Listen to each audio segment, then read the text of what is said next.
right, now recognize Mr. Goldman for 5 minutes.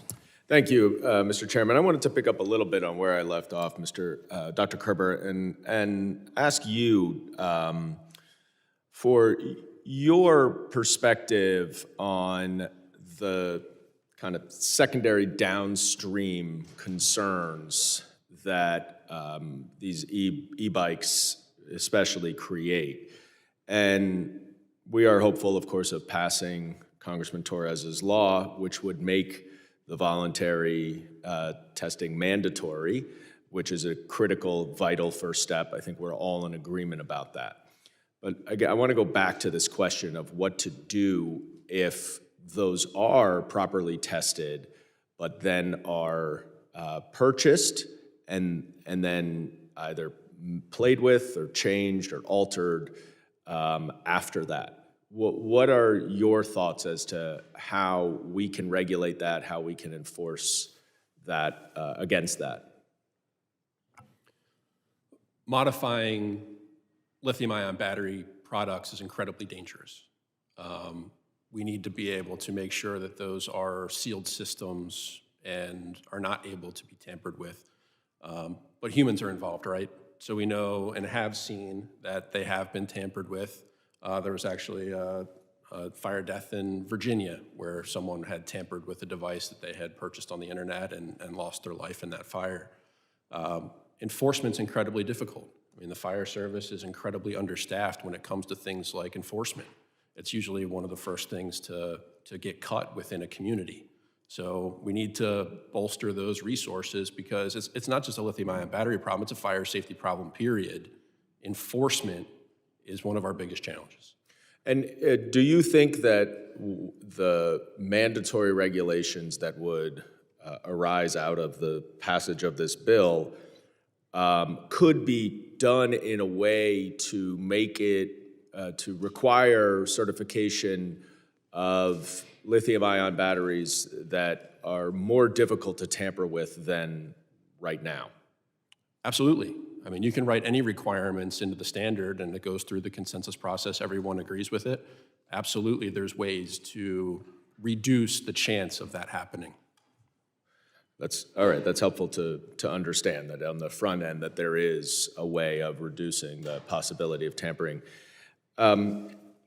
Chief Flynn, you had mentioned in our meeting that the Fire Department of New York is part of a task force to address this issue.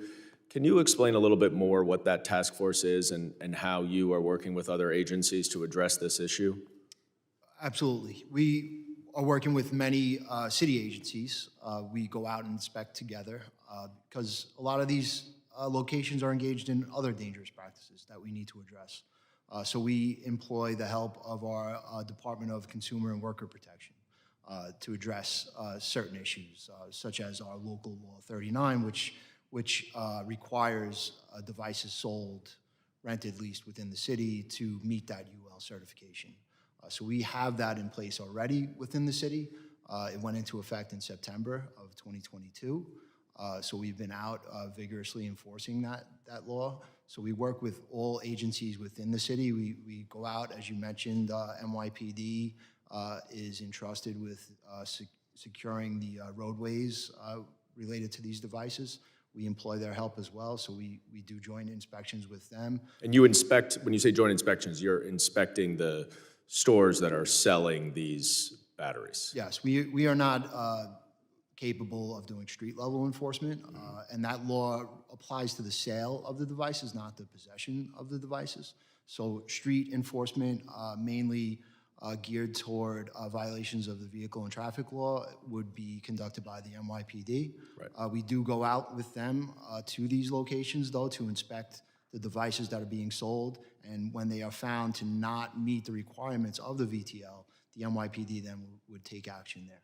And through this task force and your work with the other city agencies, have you come up with any other ideas for how to enforce not only the certification process in local law 37 that you referred to, but also on the back end to make sure that they are compliant with the certification process?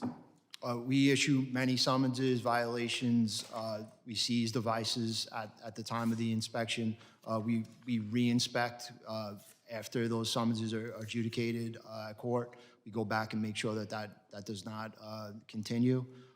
Anytime that a new store pops up, we make sure we get out there as soon as we become aware of it to inspect that location.